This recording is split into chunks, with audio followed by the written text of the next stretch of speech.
First on our news live at 7, a new COVID variant is circulating in some countries around the world. How you can stay safe. Plus, business is booming on Grand Bahama as the island sees a 60% uptick in tourist arrivals. And get on the bus. A new school bus program is taking off. What it means for junior and senior high school students on New Providence. And then in our news at 7:30, petroleum retailers say the lines of communication are open as they work to prevent layoffs in their sector. Our news live at 7 starts now.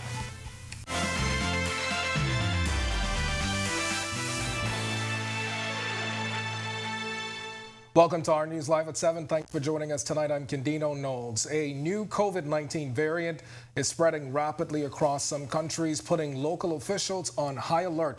In a moment, the country's infectious diseases program director, Dr. Nakia Forbes, tells us what you need to know. But just before we get to that, our news understands several jobs were lost on Grand Bahama today. Sources telling us a group of employees were let go during a downsizing exercise by the Freeport Container Port this afternoon. Sources also say this group is just one of many to be laid off over the past several months. Attempts to reach FCP executives for comment this afternoon were unsuccessful after being told they were in a meeting. We got no response up to news time. This is a story that we are continuing to follow. Meanwhile, the Bahamas Petroleum Retailers Association is responding to the labor minister over the rumblings of potential layoffs in their sector. Our Marlena Leonard has the full story coming up in our news at 7:30. But now this, a new COVID variant is spreading rapidly in some countries, as we said, putting local officials on high alert. Infectious Diseases Program Director Dr. Nakia Forbes tells us early vaccines acquired in the fight against COVID may not provide as much protection. Berthany McDermott reports. Director of the Infectious Diseases Program, Dr. Nakia Forbes, is warning of a new Omicron COVID-19 variant called XBB 1.5. According to Dr. Forbes, researchers suggest vaccines rolled out in 2021 may not be a match for the new strain. That means you are more likely to get COVID again, even if you were infected before. There is some lab information that that strain might be able to evade some immunity more than other strains. And when we talk about immunity, we are talking about either if you've had COVID before or if you have had, say, some of the COVID vaccines, especially those original strains of COVID-19 vaccines, that this variant is more likely to evade some of the immunity from those vaccines. But according to Dr. Forbes, there is still a silver lining. If you have been vaccinated, if you've had COVID before, there should be some immunity. And we are seeing that even though the XBB 1.5 strain is spreading, there doesn't seem to be an increase in hospitalizations. The new variant has been identified in about 70 countries and is causing a surge in some areas. In late December, the XBB 1.5 variant accounted for 40% of cases in the United States, according to the U.S. Center for Disease Control. Currently, Dr. Forbes says there's no data to suggest the variant is in the Bahamas. However, she reveals newer vaccines have some protection. There's data that shows that persons who've had the newer vaccines, the Omicron vaccines, that there will be some protection against hospitalizations and deaths and even getting COVID with these newer Omicron strains. Those vaccines are not available in the Bahamas. And if you're wondering if this new strain is more contagious, Dr. Forbes says studies are continuing. She leaves this word of advice for residents, especially when traveling. So what we can do is we can optimize and protect ourselves as best as possible. How does that start? That, of course, starts with the public health measures. If you are sick, please stay home. Reporting for Our News, I'm Berthany McDermott. And be sure and stay tuned for world news as the World Health Organization is addressing the COVID resurgence, saying China's COVID-19 data is not giving an accurate picture of the situation there. Meanwhile, a 60% jump in visitor arrivals up to November 2022 recorded in Grand Bahama. That's according to Deputy Prime Minister and Minister of Tourism Chester Cooper, who revealed the figures during the opening of the newly renovated domestic terminal at Grand Bahama International Airport. Cooper saying at the time that overall arrival numbers for January to November stands at 326,272. This as pre-COVID numbers stood at 491,000 air and sea arrivals in 2019. In terms of air arrivals in 2019, there were 49,815. In 2021, there was 17,000, and in 2022, that number is up to 31,000. And we believe that 2023 is going to be a great year. Now, the airport was destroyed by Hurricane Dorian back in 2019 and has been in disrepair ever since. The airport terminal was constructed by United Orca Construction at a cost of $1.2 million. Cooper reiterating the commitment for a groundbreaking in the first quarter of this year. Meanwhile, the Northern Island saw nearly 300,000 cruise passengers through November 2022. But the fourth quarter of cruise arrivals is also pacing ahead of 2019. Now remember, 2019 in the country was a record-setting year. That's why I keep going back to 2019. But in the fourth quarter of 2019, we had 25,000 cruise arrivals. In 2022, we have 65,000, and that's a 153% increase.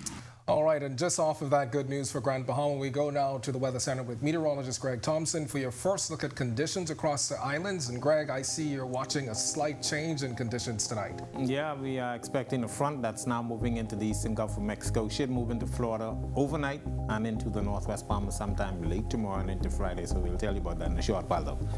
But we are still enjoying some very nice conditions on the outside. 79 degrees under mostly clear skies. Your winds are out of the south at 12 miles per hour. And you'll feel slight temperature at 77. Family Island temperatures tonight around the northwest Bahamas, 77 in Grand Bahama, Freeport that is. 76 is in Alistown, Bimini, as well as in Marsh Harbor, Great Harbor Key, 79 here in the capital. We pick up 78 in Nicholstown and Ross. Over in Governor's Harbor, you are 77. 77 also in Kemps Bay. We pick up 78 in Arthurstown, Cat Island, as well as in Georgetown. Coburn Town, San Salvador, 76. 79 in Deadman's Key.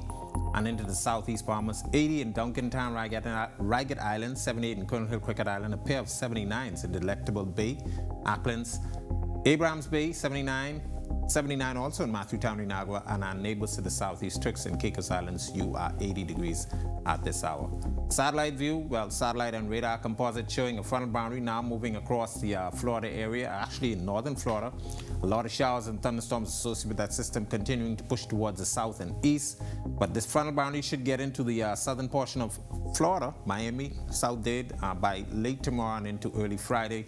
Most of the activity associated with the boundary will fall apart, so we could see 1 or 2 isolated showers with the boundary as it moves through, but we do expect a nice, well, slight change in temperatures once this frontal boundary goes through. Not like the one we had a couple of weeks ago, but all in all, it should be a beautiful weekend coming up. That's your first look at weather. Stick with us. Your extended forecast is still to come. Still to come on our news, a shortage of teachers topping the list of educators' concerns in 2023, and how a pilot school bus program is designed to help junior and senior high school students on New Providence. Gyms are seeing increased patrons as many commit to getting fit for the new year. That story and more coming up on the other side of this break.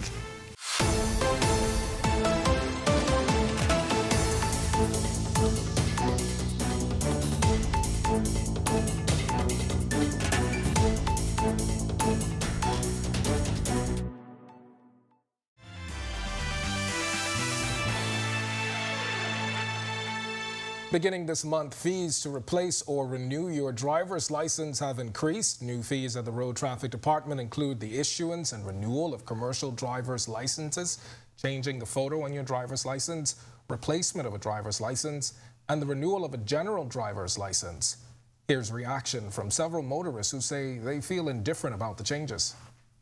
It seems as if either the general public was misinformed or was a bit last minute, but a lot of people did not know. Yesterday I went to the Fort Charlotte location and the lady there told me it was $60, and then I came here and it was $75 for 3 years. So it seems to not be straight across the board, or even within the department it isn't properly communicated, but a lot of people seemed blindsided by it this morning. I didn't even notice that much. I was so glad just to get what I went for. I didn't notice fees. I am impacted, but what I'm saying is, like, I was so glad just to get it. You know, you have to get your license. So, you know, I just paid for it and got it. All right, well, our Megan Shepard has more on the story coming up in our news at 7:30. But now this, a lack of teachers in the public school system remains a challenge into 2023. The issue has been a constant cry of Bahamas Union of Teachers President Belinda Wilson, who gave us this insight.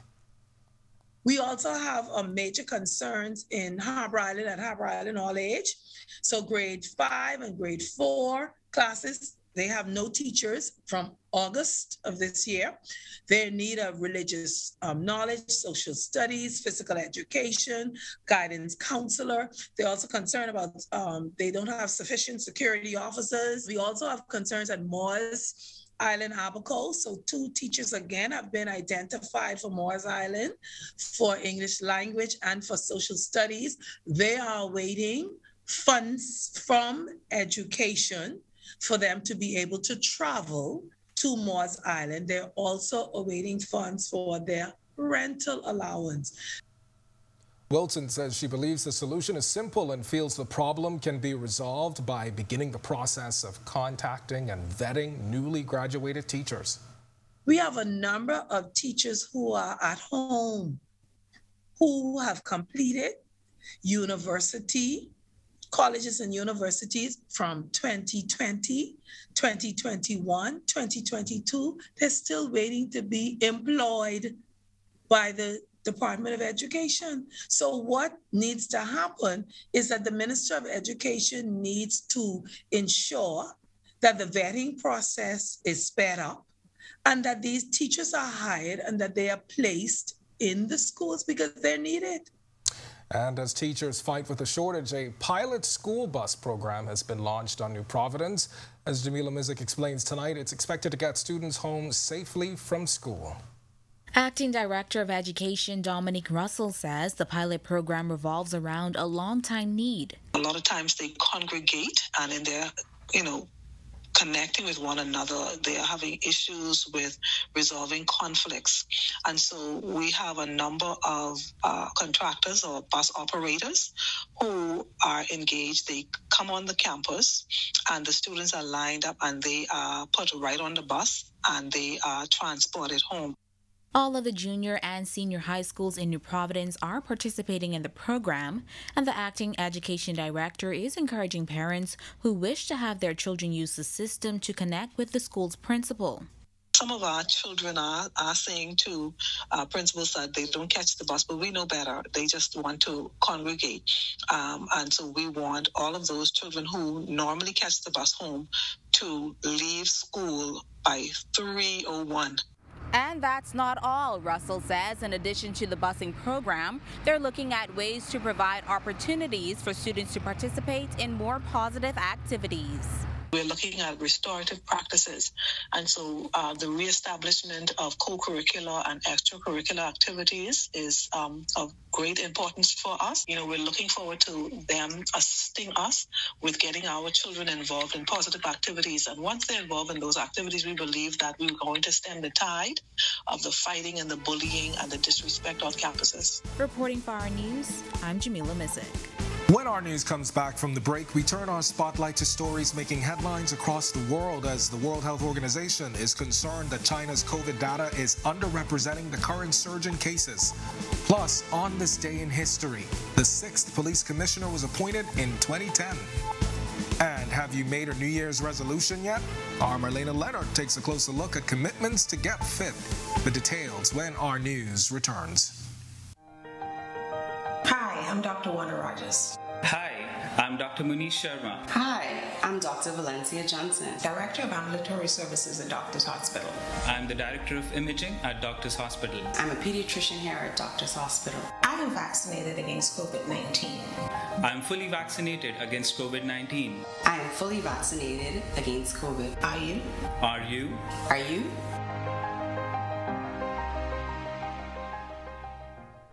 My influence has been in making sure.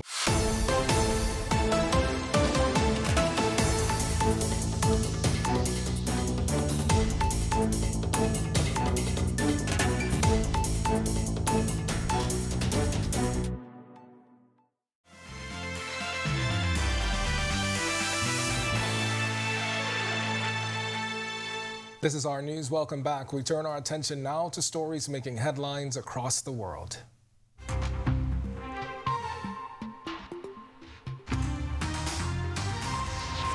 World Health Organization says China's COVID-19 data is not giving an accurate picture of the situation there and underrepresents the number of hospitalizations and deaths from the disease. This as the UN agency prepares to meet with Chinese scientists again tomorrow as part of a wider briefing among member states on the global COVID-19 situation.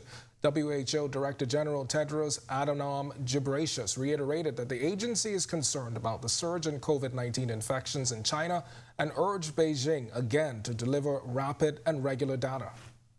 With circulation in China so high and comprehensive data not forthcoming, as I said last week, it's understandable that some countries are taking steps they believe will protect their own citizens.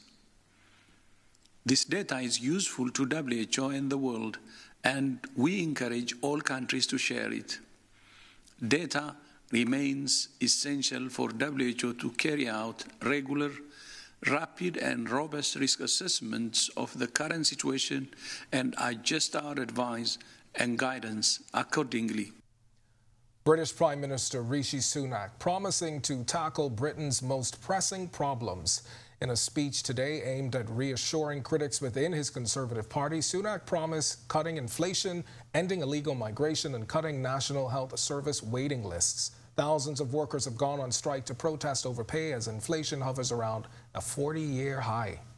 You should know we're taking urgent action, increasing bed capacity by 7,000 more hospital beds and more people cared at home, providing new funding to discharge people into social care in the community, freeing up beds, and the NHS are working urgently on future plans for A&E and ambulances. And on strikes, there's a lot of misinformation out there, so I want people to clearly understand the government's position. We hugely value public sector workers like nurses. Republican Kevin McCarthy has now lost 6 rounds of voting for the job of Speaker of the U.S. House of Representatives, with another vote to follow shortly. The House reconvened after it failed to elect a Speaker on Tuesday. It's an extraordinary development not seen for a century. Voting will continue on Wednesday until a candidate gets 218 votes. McCarthy, the leading contender to replace Democrat Nancy Pelosi in the job, has failed to convince 20 more conservative Republicans to back him. I will always fight to put the American people first, not a few individuals that want something for themselves. So we may have a battle on the floor, but the battle is for the conference and the country, and that's fine with me. Turks and Caicos Islands Governor Nigel Dakin hailing first responders to yesterday's plane crash as heroes. In a social media post today, Dakin said the selfless actions of small boat operators saved the lives of 4 travelers. The airport authority notified the Department of Disaster Management around 11:30 Tuesday morning that a private aircraft traveling from St. Kitts to Providenciales with 4 souls on board had reported difficulties southeast of Grand Turk. Dakin said the 4 travelers have since been released from the Coburn Town Hospital and are resting comfortably. Still to come in our news, Today in History, find out interesting facts about the day that was January 4th as Aquinas College opened on this day in 1957. Plus, Greg is back with your extended weather forecast. And then in our news at 7:30, Bahamas Air takes off on the road to 50 as the national flag carrier is also marking a major milestone. It's all coming up when our news returns.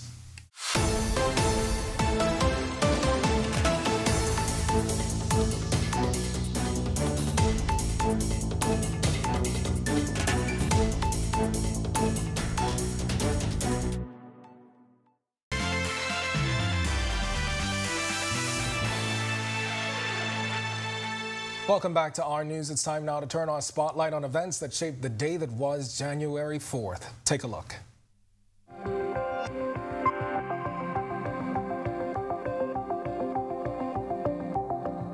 On this day in Bahamian history, in 1884, Henry Arthur Blake was appointed the 46th governor of these islands. Blake served from 1884 to 1887.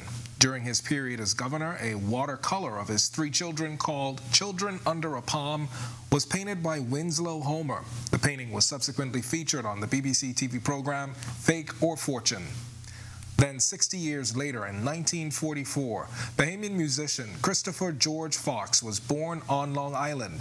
The singer-songwriter, musician, and producer moved to New Providence and attended Southern Senior School, where he learned music under Timothy Gibson. Fox became the first Bahamian to attend Berklee College of Music, where he continued to develop his talents. Following his graduation, he began his career as a professional musician internationally. January 4, 1957, Aquinas College opened in New Providence. Originally located on Montrose Avenue, it was founded with the help of Dominican nuns. The first principal was Sister Jean Patricia Gowan. And finally, in 2010, Ellison Edroy Greenslade was appointed Commissioner of the Royal Bahamas Police Force. Greenslade became the 6th person to head the RBPF in an independent Bahamas. Greenslade served in the post from 2010 to 2017 before becoming Bahamian High Commissioner to London.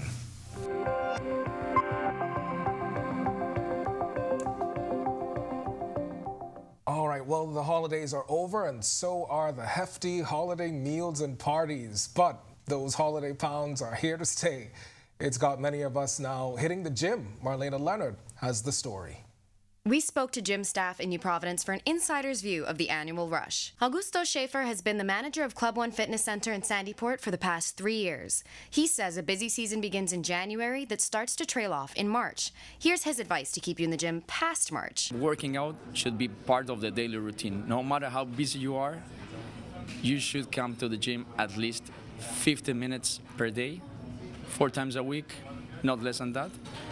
And if you want to really have changes, you have to be consistent. The consistency is the key. And of course, you have to eat healthy, right? Because if you come to the gym every single day and you don't eat healthy, you're not gonna see the results we are looking for. He also says even if you aren't initially seeing results, staying consistent until you do will pay off. When you start seeing those changes, that's when you're gonna get the motivation from. And also, maybe you can come with a gym partner that already had good results. That's a very good start. Just down the road at MacFit 360's Western location, front desk employee Danielle Thompson says their membership started climbing in November. So we had a sale in November, which was 3 months, 6 months, or a year. A lot of people took advantage of that. And then for this month, we had just the month sale, and a lot of people trickled in with the month sale going on. Thompson's advice to not be a gym dropout? I would say stick to it. You know, like you have that opportunity, you have a great facility here.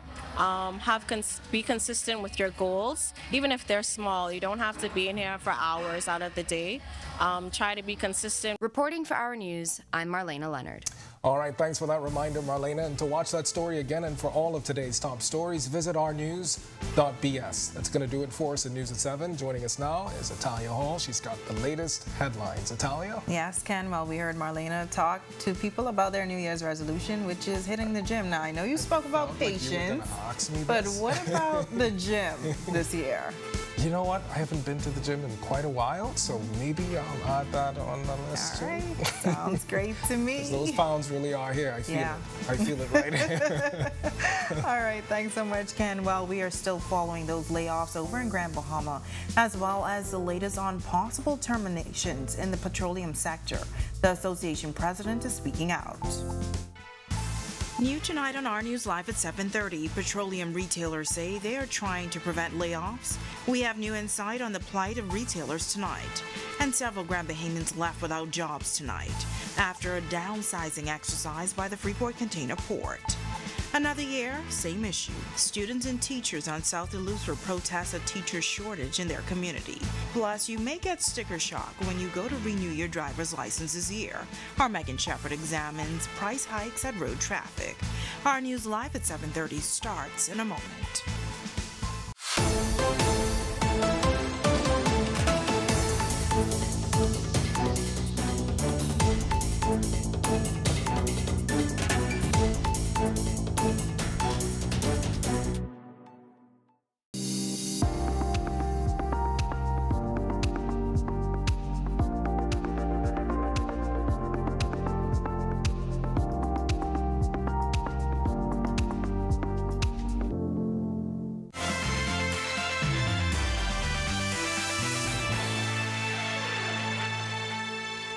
Welcome to our news and thank you for joining us. I'm Italia Hall.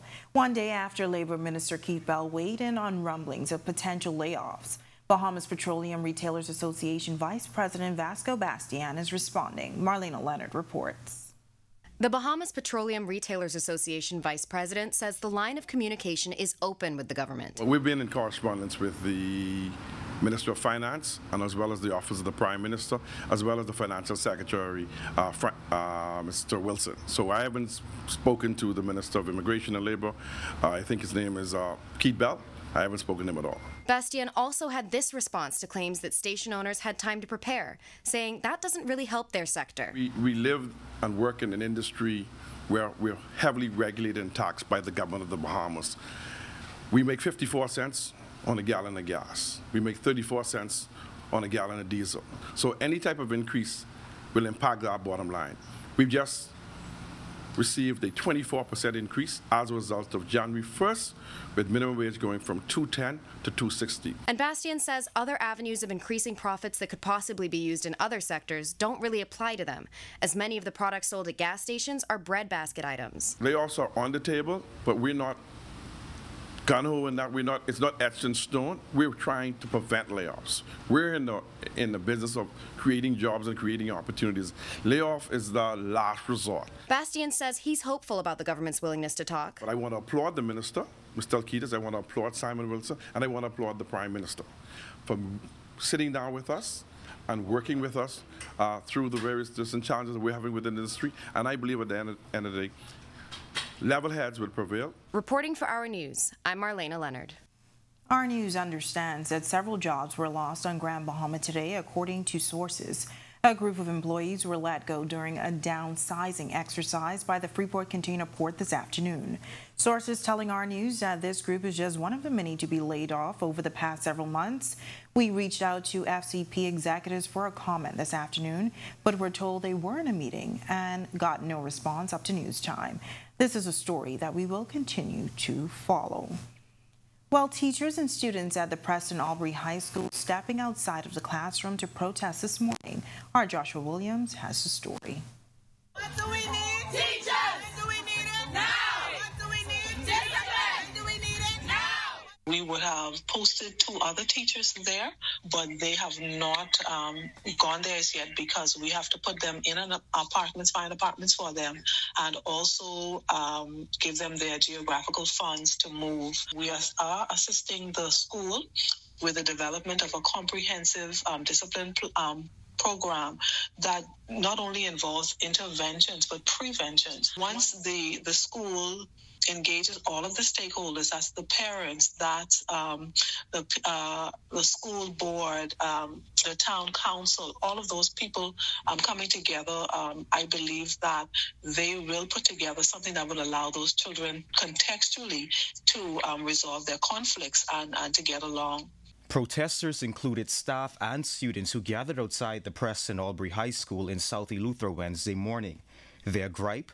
Current conditions at the school. They say the institution is lacking mathematics, English, and technical drawing teachers. Acting Director for Education Dominic Russell says the ministry is aware and is taking steps to resolve the matter. President of the Bahamas Union of Teachers, Belinda Wilson, says while efforts are being made by the ministry to resolve the matter, more needs to be done. Today is just a show of we're frustrated, we want to be heard, and we want these matters corrected. These are systemic, perennial problems that does not call for an ad hoc fix. There has to be a plan for education as to how these matters will be addressed on an annual basis, and you need policies and procedures in place that work. Wilson says the union will continue to place pressure on the ministry until the matters are resolved. Reporting for Our News, I'm Joshua Williams. Thanks, Joshua. A 26-year-old man from 8 Mile Rock remains in hospital after being stabbed just before 1 a.m. on Monday. The victim was at a local nightclub on Logwood Road in Freeport when he got into a fight with a man known to him and was stabbed multiple times. The Seagrape resident was then taken to hospital. Police say they are following significant leads in this matter. Well, another beautiful evening in the capital. Outside the Our News studios tonight, meteorologist Greg Thompson has the latest live from the Weather Center. Good evening, Greg. Yeah, good evening, Natalia. You're going to enjoy the nice weather that's going to be coming in. I hope it's going to get a bit cooler. Well, with the front that's coming on the weekend, you may get some, well, we'll shave a couple of degrees off the temperatures, but yeah, it's going to be a nice and beautiful weekend. We've been having a stretch of very nice weather, all courtesy of a high-pressure system that's still sitting across us, but it's going to be moving out towards the east, and that's going to pave the way for the front. 77 degrees outside our studios right now in the mostly clear skies. The winds out of the southeast at 12 miles per hour. Your feels-like temperature is at 76. Satellite view, quiet across our area. Ridge of high pressure dominating our weather still. That's in firm control at the surface and in the upper levels. That ridge will eventually slide out. That's going to be paving the way for a frontal boundary that's now moving into the eastern Gulf of Mexico. And that front will bring us a slight change in the temperatures. A couple isolated showers expected with the front, but we expect the front to weaken as it approaches us. So we're not going to see much in terms of any significant weather with this front. But yeah, nice temperatures will be behind this front once it gets into our area for the weekend. That's your first look at weather. Stick with us. Your extended forecast is still to come. Still to come on Our News, a new Grand Bahama domestic terminal opens, but taxi drivers say the island still needs more. And it will now cost you more to renew your driver's license. Our Megan Shepherd has the details coming up. And there is an unofficial winner in Grand Bahama's 2023 Junkanoo Parade. We'll tell you who when Our News returns.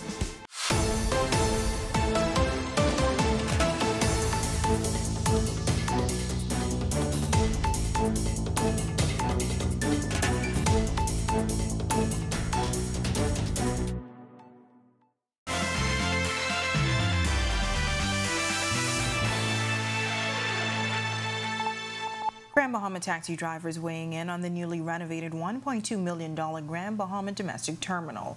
Taxi driver Sidney McIntosh says while he is pleased, more needs to be done. We're pleased that it's up and running, but we need a terminal for international flights so that we could get U.S. Customs back here instead of have people standing outside in the rain and the storm and everything. We need a terminal. So that is not part of, that's only a band-aid on the solution or the problem of this island need. And taxi driver Wilbert McDonald says some days are hard for taxi drivers to make money. I don't think it's so much the airport, really. What we need is the hotel rooms, parking inventory, and if you have a place for people to stay, then in my opinion, people would be inclined to travel here. The Ministry of Transport and Housing announcing adjustments to fees for certain services offered by the Road Traffic Department effective January 1st. Our News spoke to residents who say they simply have to pay the price to drive. As of this month, it's going to cost you a little more to be a licensed road user. New fees at the Road Traffic Department impacting several services, including the issuance and renewal of commercial driver's licenses, changing the photo on your driver's license, replacement of a driver's license, and the renewal of a general driver's license. New services has also been added, including the option to renew a driver's license for 5 years. These motorists say they felt indifferent about the changes. It seems as if either the general public was misinformed or was a bit last minute, but a lot of people did not know. Yesterday I went to the Fort Charlotte location and the lady there told me it was $60, and then I came here and it was $75 for 3 years. So it seems to not be straight across the board, or even within the department it isn't properly communicated, but a lot of people seemed blindsided by it this morning. I am impacted, but what I'm saying is, like, I was so glad just to get it. You know, you have to get your license. So, you know, I just paid for it and got it. Last month they said it was going to be $25. So I come prepared to pay the $25, you know? So it wasn't no thing. I just say, let me just pay it, get it over with. I think it was a $25 increase on the driver's license. 3 years was $75. One driver says there were other residents who were caught off guard when they showed up at road traffic. However, they say they feel the fees must be accepted. What could you do? You got to pay it. That's what the government says you got to pay it, or you can't drive, or the police will lock you up. People are coming with exact cash and that's $60, and you're at a disadvantage when you waited on the line for about 2 hours or an hour and you have $60 and your total is $75 if you're renewing for 3 years. Now, the press release also notes that not all fees have been impacted, specifically Class A designation vehicles under 5,000 pounds. Most personal vehicles in the Bahamas fall under this designation, which include vehicles such as Honda Civics, Nissan Notes, Toyota Corollas, and Suzuki Swifts. Reporting for Our News, I'm Megan Shepard. When our news comes back from the break, the national flag carrier gets set to celebrate a major milestone as the country marks 50 years of independence.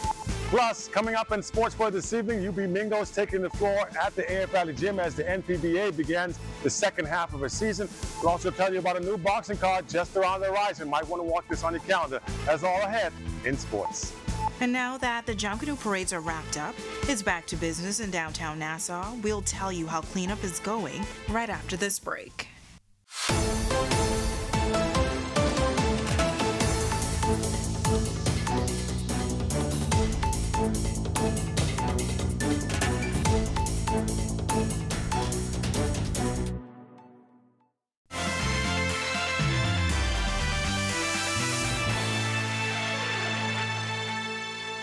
This is Our News. Welcome back. Now that the New Year's Day Jam Canoe Parade has come and gone, much of the parade's route has been cleaned up with minimal trash and a few bleachers left behind. These residents say they are pleased with the cleanup efforts. It was actually done in a timely manner. I am amazed at how quickly they cleaned the place. I watched Jam Canoe when I left from here going on to Shirley Street. It was terrible, the whole place. When I came back out that afternoon, I was amazed. Is this the same town? This morning when I come out to work, I couldn't believe the bleachers are gone so quickly. So we are doing some things in the right direction. However, some residents say there's still more work to be done. A little better because I passed immediately after the parade. There was a lot of trash underneath the bleachers, right? And I came back and I saw a man trying to clean up, brushing up underneath the bleachers. But a lot of the garbage, you know, the garbage liquid, it's all over the sidewalk. It could use some pressure washing. They ain't get it done yet, but they're getting it. Yeah, they're like 50%, you know? Because when you look just across the street, the fellow was just picking up 2 bags, then garbage and canning now. See garbage over there? Yeah, they're getting it. Along with the nation, Bahamas Air is also celebrating their 50th anniversary this year. It was in 1973 that the country's flag carrier began operations. In light of the 50th anniversary, the airline will have several events throughout the year. We're excited about the continued progress and the advancement of our staff, company, and nation as we show the world in the manner of our bearing and look forward to having a part of our journey to 50 years. The airline was established by the Bahamian government due to the need for flights across the country. Operations began on the 17th of June with first flights to Andros and Grand Bahama. Managing Director Tracy Cooper says this year, Bahamas Air is looking to reintroduce their cargo services, all in an effort to become less dependent on government. We had drifted away from that for a while, and we think that that is going to be an important element, and I'd like to just put it out there that to everybody it's coming, and you will be able to provide, we'll provide air cargo lift from the U.S. to the Bahamas, and also from the Bahamas to places like Haiti and Cuba. He adds that their fleet is also expanding in order to accommodate the demand. Deputy Managing Director Prince Storr says there will be a number of activities throughout the year. The first is the release of the company's 2023 calendar, which honors long-serving employees. He says they're also looking to put new murals on the aircraft. So we're excited about that. We send out the invitations to the artists and non-artists, so to speak, anybody who's interested in engaging in this competition. Norma McPhee has been with the company since 1979 and started out as a flight attendant. It's been a good ride with Bahamas Air.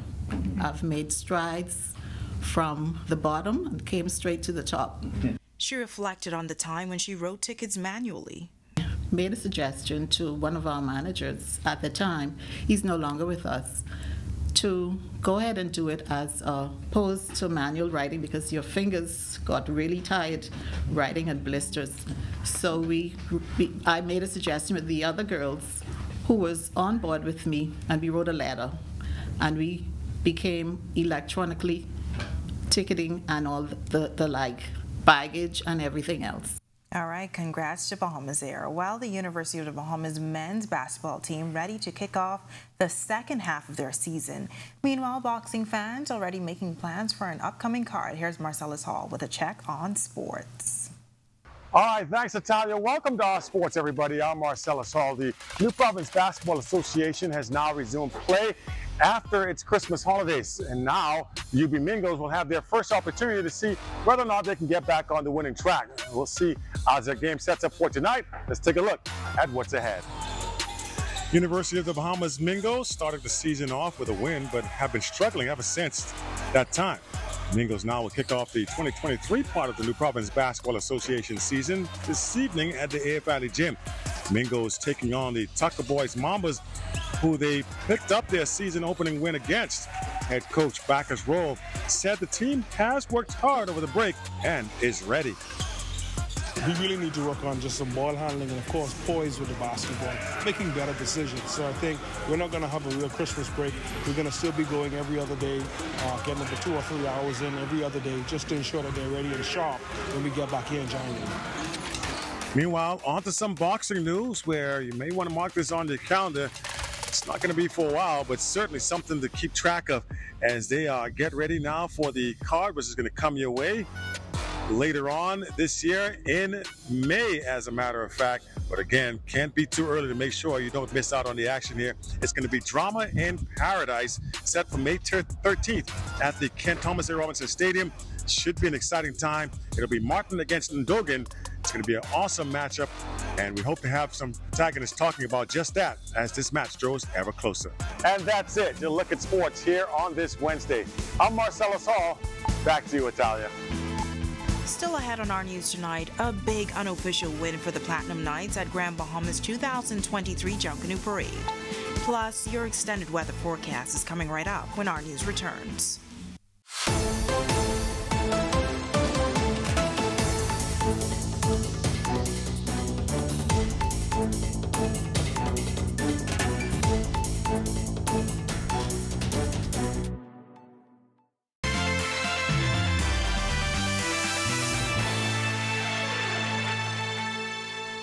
Welcome back to our news. We had beautiful weather so far during this first week of 2023, but there may be some rain on the way. Greg is back with your extended weather forecast. Thanks, Talia, and welcome back, everybody, for our final check of weather. Yeah, we did have a very nice start for 2023. High pressure remaining in charge of our weather, and that continued to provide us with some very nice, slightly warmer temperatures, but not much in terms of clouds and rainfall, and we expect that to end the week pretty nice. But we are watching a frontal boundary that is expected to get near sometime early Friday.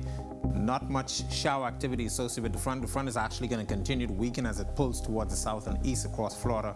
And as I mentioned, getting into the northwest Bahamas, you may not notice the front itself, but behind that, you will notice the change in temperature. We should see temperatures into the 70s once the front goes through, and then high pressure will be back across us for the weekend and early next week. So yeah, we're starting off 2023 rather nice. The remainder of the area quiet as that high pressure pulls out towards the east. It's going to provide us with some breezy conditions across the southeast Bahamas, but those winds expected to fall off once that front pulls out into the open Atlantic. Forecast map showing just some spotty showers across the area. By tonight, that front sliding across central Florida, and then Friday early morning it should get into South Florida, and by that time it should be really falling apart. Nothing really associated with the front, and once again some cooler temperatures expected behind the front once it gets in here. Boating conditions for the northwest and central Bahamas. The winds will be out of the southeast and south ahead of that front. Seas running 2 to 4 feet over the ocean. Low tide will be at 11 minutes past midnight. For the southeast Bahamas, we have a caution flag for you guys down there. East to southeast winds at 15 to 20 knots, and your seas will be running 4 to 6 feet over open waters. Here's a look now at your national forecast.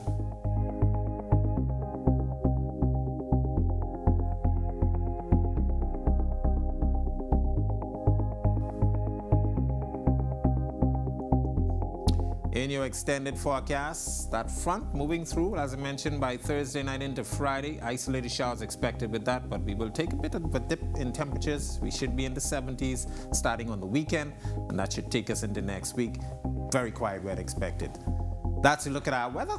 Back to you, Italia. All right, Greg, the temperatures are still a bit warm. Is this unusual weather for us, and can we expect to see this going into February? Well, yeah, we are slightly above average for this time of the year. High temperatures as well as the low temperatures, but we do expect more fronts to be coming because this is the season for the fronts, and we expect to see one or two more significant fronts like the one we had last week. Yeah. Christmas. In Freeport, it was freezing cold. You guys in Freeport, you're a special set of people. Yeah. You all always get the cold weather, but by the time the fronts get here in the capital, they've lost its punch, and of course, temperatures tend to moderate a little bit. Well, I'm hoping for some cooler temperatures so I can take out my sweater and my boots and be all wrapped up again. Wait until next week for that one. We do expect another front sometime next week, but this one is not going to be as significant in terms of any cool air mass behind it. Okay, thanks so much, Greg. Well, the 2023 New Year's Day John Canoe Parade in Grand Bahamas saw the return of some big competition. Those unofficial results revealed last night. Jamila Mizik reports.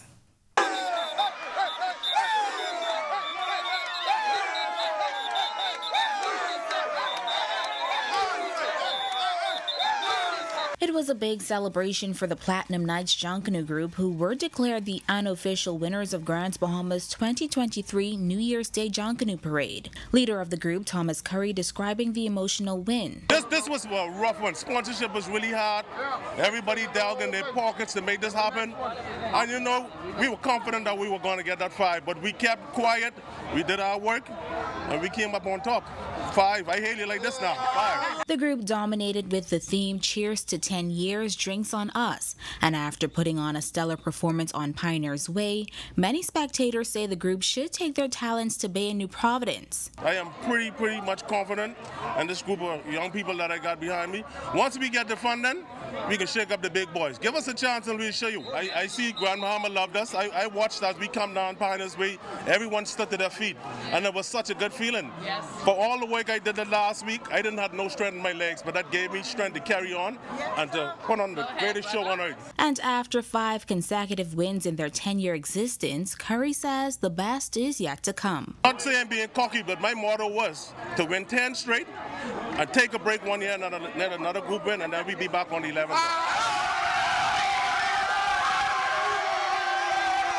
Reporting for Our News, I'm Jamila Mizik. All right, great story, Jamila. So happy to see John Canoe return to Grand Bahama. Well, with that, we thank you for joining us for Our News tonight. For all of today's top stories and for the latest breaking news, visit ournews.bs. And remember, you can share your favorite stories right from the Our News Bahamas Facebook page. On behalf of the entire team, I'm Natalia Hall. We'll see you tomorrow night. Have a great evening.